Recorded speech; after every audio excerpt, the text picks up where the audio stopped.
case then involved officers from two police areas, miles apart, joined forces to investigate a shocking crime.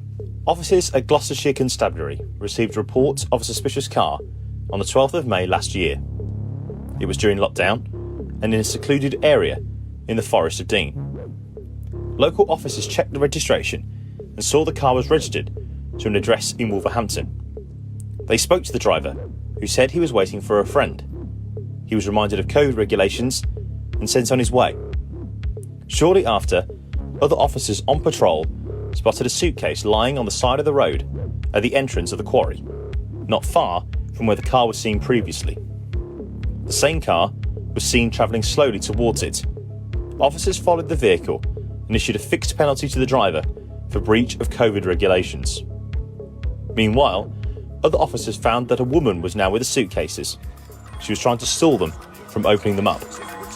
When they did, a grim discovery was made. You're gonna get arrested for obstructing police. All right, I don't wanna stop you guys. You are stopping it. You are stopping us. Okay, could I just explain, because as I said before, like I've had. Step away, please. I've had issues with that before. Step away, please. Just stand there. Okay.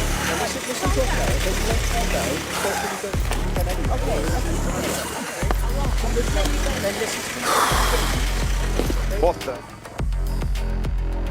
Tragically, a dismembered body was within.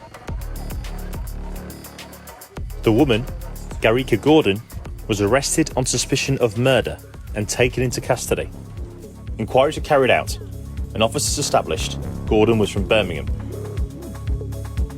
Gloucestershire Constabulary launched an investigation and worked closely with detectives at West Midlands Police. The body was identified as Phoenix Nets, who lived at the same multi-occupancy house as Gordon in Salisbury Road, Birmingham.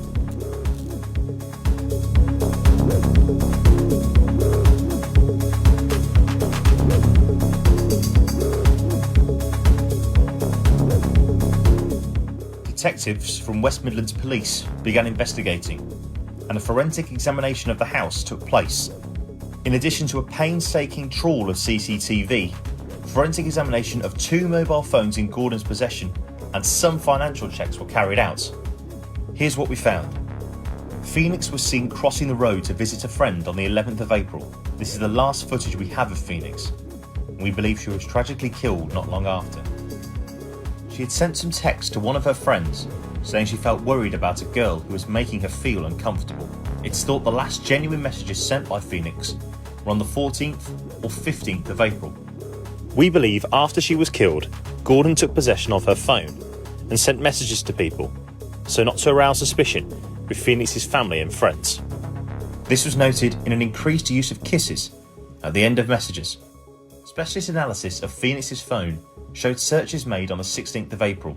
These included: how to fix a punctured lung, can someone recover from getting stabbed, internal bleeding. We believe that Gordon did this, and that sadly, Phoenix was now dead.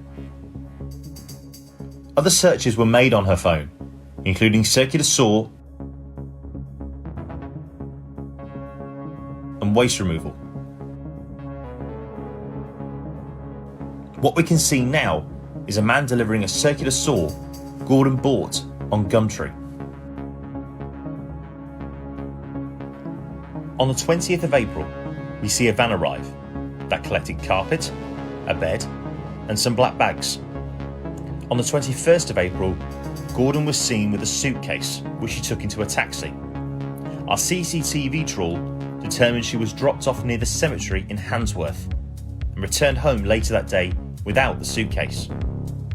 We know Gordon went to great lengths to remove all of Phoenix's possessions and clean the property up. There were 2 separate waste collections. This one shows a number of black bags being collected. She also ordered large quantities of oxygen bleach and was seen buying cleaning products at Home Bargains.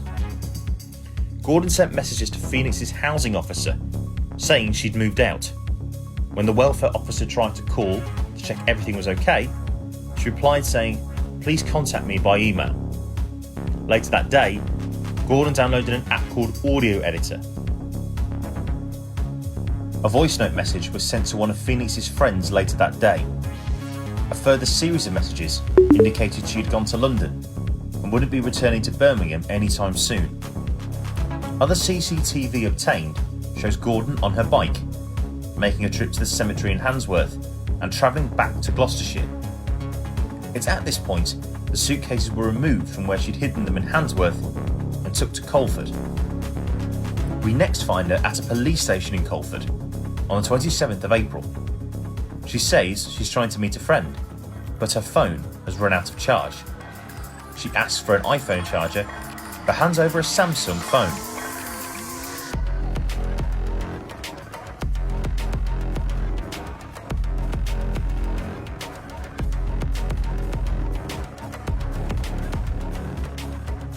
She travelled back.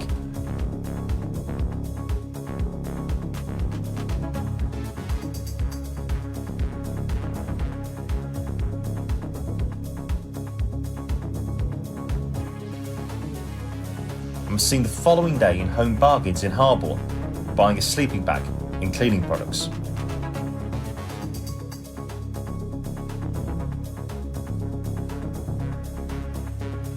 The next day, she was spotted arriving at a petrol station in a car she's booked. While she was inside, the driver looked in her bag and found a military-style shovel and black leather gloves.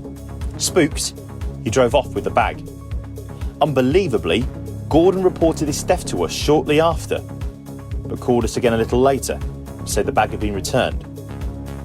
On the 30th of April, Gordon travelled back to Colford, taking her folding bike and an unusual route by train to Hereford via Shrewsbury. We tracked all of her movements on CCTV.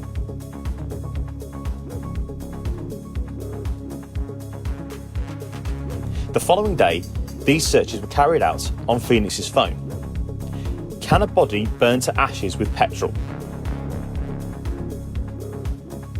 Can you fill a jerry can at a UK petrol station? What happens when you burn a body with petrol? We believe she was sleeping rough in Colford for several days before being spotted on the 10th of May at a petrol station back in Birmingham buying a jerry can. She was taken back to Colford by a car she had hired and was seen buying petrol. We know she later attempted to burn Phoenix's body before being discovered on the 12th of May and subsequently arrested. Garika Gordon, aged 28, from Salisbury Road, Birmingham, pleaded guilty to Phoenix's murder at Bristol Crown Court on Wednesday, the 21st of April. She was given a life sentence with a minimum term of 23 years on the 4th of May at Bristol Crown Court.